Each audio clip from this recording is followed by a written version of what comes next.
আলহামদুলিল্লাহ খুব ভালো। আর বিশেষ করে আসলে প্রথম টর্নটাই হচ্ছে ভেরি ইম্পর্টেন্ট। আমার আসলে প্ল্যানই ছিল, আমি ওইভাবেই প্র্যাকটিস প্রিপারেশন নিচ্ছিলাম, যেহেতু আমি ওডিআই খেলি তো আমার জায়গাটাও আমি জানি, আমাকে ওই রকম একটা ফ্রিডম দেওয়া হয়েছে।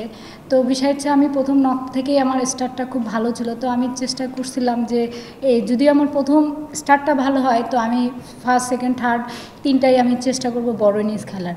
তো আসলে ওদের প্রথম ম্যাচ হিসাবে ওদের সাথে প্রথম আমার একটু বল জাজ করতে সমস্যা ছিল। পরে আমি আসলে ভিডিও দেখে নিজেকে জাজ করে আমি আমার স্ট্রেংথ অনুযায়ী আসলে ক্রিকেটটা খেলছি, দেখেই মনে হয় 53 হয়েছে। আসলে বেসিক্যালি আমার সবচেয়ে এটা বেশি ভালো লাগে যে আমি যাদের সাথে ব্যাট করি, সুপ্তা, হ্যাপি, এদের সাথে বেসিক্যালি ব্যাটিংটা আমার বেশি হয়। ওরা আমাকে সবসময় রিল্যাক্স রাখে এবং আমাকে বলে যে তুই তোর প্যাটার্নে থাক, আমরা আমরা আমাদের মতন করে খেলবো। তো সো এই জিনিসটা নট অনলি ওদের ওখান থেকে, আমার ম্যানেজমেন্ট থেকেও আমাকে এটা আসলে একটা বড় জায়গায় একটা কনসার্ন যে আমার জিনিসটা যে তুমি কমফোর্ট থাকো, ওই থেকে খেলুক, তুমি লম্বা খেলবা। তো বেসিক্যালি আমি এই লম্বা খেলার একটা খুবই আগে থেকে আমার অনেক আগ্রহ এবং ইচ্ছা শক্তি বেশি, যে আমি নিজেই বিশ্বাস করি যে আমি অনেক লম্বা খেলতে পারি। তো এর সাথে আসলে অবশ্যই কিছু শর্ট প্র্যাকটিস করতে হবে, কেননা সবসময় তো লম্বা প্র্যাকটিস বল খেললেই তো আর হবে না, রানও করতে হবে। তো আমি আসলে আমার কাজগুলো অবশ্যই চেষ্টা করে যাচ্ছি আরও ভালো কীভাবে 100 বলে অ্যাটলিস্ট 80-90 জন আমি করতে পারি, তাহলে আমার টিমের জন্য অনেক বেশি ভালো হবে। আমি সর্বপ্রথম বলবো, আমি যখন এই 700-800-1000 বল এইখানে ফ্যাসিলিটি হিসাবে আপনি মনে করেন মিরপুরে অনেক, আপনারাই জানেন যে এখানে অনেক বার্নিং থাকে, এই অবস্থা ওই অবস্থা। তো ফাইনালি আমি যখন ইন্ডিয়ার সিরিজটা খেলার পরে আমাকে সাথী আমাকে বলছিল যে পিঙ্কাবু আমাদের একটা একাডেমি আছে, মাস্কো একাডেমি, ওখানে গেলে ভালো প্র্যাকটিস আছে।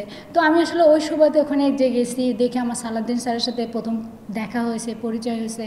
তো ওখান থেকে আমি আর ওই ফ্যাসিলিটিগুলো আমার এত ভালো লাগছে এবং এত কোয়ালিটি আসলে প্র্যাকটিস করার জায়গা ওটা। যদি কোনো প্লেয়ার যদি চায়, ইচ্ছা শক্তি প্রকাশ করে যে খেলতে চায়, ভালো প্লেয়ার হওয়া যায়, ওখানে অসাধারণ ফ্যাসিলিটি। তো ওখান থেকে আমার ওই পেশেন্টটা আরও বেশি তৈরি হয়েছে। এখন আমি প্রতিদিন প্র্যাকটিস করলে সত্যি কথা আমি 1000-1500 ছাড়া বল খেলতে এর কম বল খেলি না। আমি প্র্যাকটিস আমার এটা থাকবেই, এটা আমার রুটিন।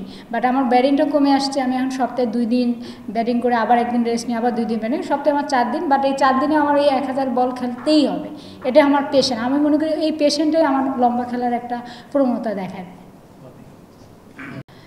আলহামদুলিল্লাহ, অবশ্যই আপনি যখন একটা ব্যাটার হয়ে যখন এইরকম বড় মাইন্ডফুল করবেন, দলের জন্য একটা ভালো স্টার্ট দিতে পারবেন, অবশ্যই ব্যক্তিগত মধ্যে একটা স্যাটিসফাই লাগে যে আমি আসলে দলের জন্য কিছু করতে পেরেছি।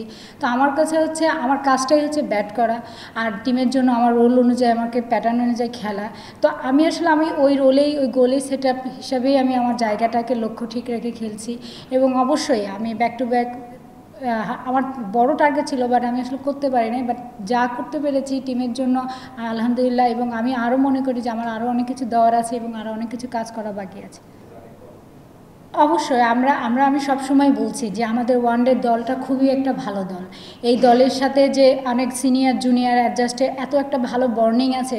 এই টি20 আসলে কখন কি করা যায় এটা আসলে বলা যায় না, কিন্তু ওয়ানডে দলটা অনেক শক্তিশালী এবং টপ অর্ডার ব্যাটাররা অনেক কাজ করে এবং পরিশ্রমী। আমি মনে করি এই প্যাটার্ন অনুযায়ী যদি ম্যানেজমেন্ট আমাদেরকে সময় দেয়, আমাদের উপর বিশ্বাস রাখে, তো আমি মনে করি যে অবশ্যই আমরা ওয়ার্ল্ড কাপে অনেক ভালো করছি। আমি আসলে অনেক বড় টার্গেট এটা আসলে বলতে পারছি না, বাট আমার মনে হয় যে পাইপলাইনে যে ব্যাটারগুলো তৈরি হচ্ছে, এখনও আসতেছে, আমার মনে হয় এই প্যাটার্ন অনুযায়ী যদি আমাদের লক্ষ্য কাজ করতে পারি, তো আমার মনে হয় ওয়ার্ল্ড কাপটা আমাদের জন্য খুব বড় একটা সুযোগ হবে, যে অনেক বড় খেলার। এটা তো আপনার টি20 ছিল, টি20 আসলে ডিভিশনস ব্যাটিং। বাট আমাদের ওয়ানডে সবসময় দেখেন আমরা 14টা ওয়ানডে খেলছি, একটা ওয়ানডে আমাদের 2-1টা ওয়ানডে ছাড়া আমরা কিন্তু সবাই কিন্তু মোটামুটি 200+ এবং টপ অর্ডাররা রান করছে। কিন্তু টি20 কথাটা আমি আসলে বলতে পারবো না, সেটা ম্যানেজমেন্টে থাকে, আমি খেলিও না। আর ওর ভিতরে কী প্ল্যান থাকে আসলে আমি এটা জানিও না। বাট যারা খেলে অবশ্যই তাদেরকে একটু সময় দিতে হবে। টি20 আসলেই অনেক একটা বড় একটা হার্ড হিটিং লাগে, রান লাগে, আর আমাদের তো ওই হিসাবে টুর্নামেন্টগুলো খুবই কম। এই হিসাবে আমি মনে করি মেয়েরা যা খেলতেছে আলহামদুলিল্লাহ অনেক ভালো। যদি একটা দুটা টুর্নামেন্ট টি20 করা যায়, সেই হিসাবে আমার মনে হয় যে আরেকটু ভালো হবে। আর আমাদের ওয়ানডেটা কেন ভালো হয়, বিকজ আপনারা জানেন আমরা একটা ভালো প্রিমিয়ার লিগ খেলি এবং তার সাথে আমাদের ন্যাশনাল লিগ আছে। এবং আমি বলছি আমাদের পাইপলাইনে অসংখ্য ওয়ানডে ব্যাটসম্যানরা আছে এবং আরও বাইরে আছে। তো এইগুলো যদি আমরা ইনক্লুড করে একটা ভালো দল করার জন্য আমার মনে হয় এর চেয়ে আর বড় সুযোগ কোথাও নেই। আর আমার নামটা তো আগে ছিল ফারজানা, হ্যাঁ, আমি কিন্তু নামটা চেঞ্জ হয়েছে, আমি করছি। তো আমি চাবো আপনারা আমাকে ফারজানা বলেই কল করেন, কেন এই জিনিসটা আসলে অনেক মিস্টেক হতে হতে আমার ফারজানা আসলে আমি নিজেই কনফিউজ হয়ে যাই যে আসলে কে কোথায় আমার থেকে ডাকতেছে। তো আমি মনে করি আপনারা আমাকে ফারজানা বলে যেদের চেষ্টা করবেন যে এইভাবে কল করেন।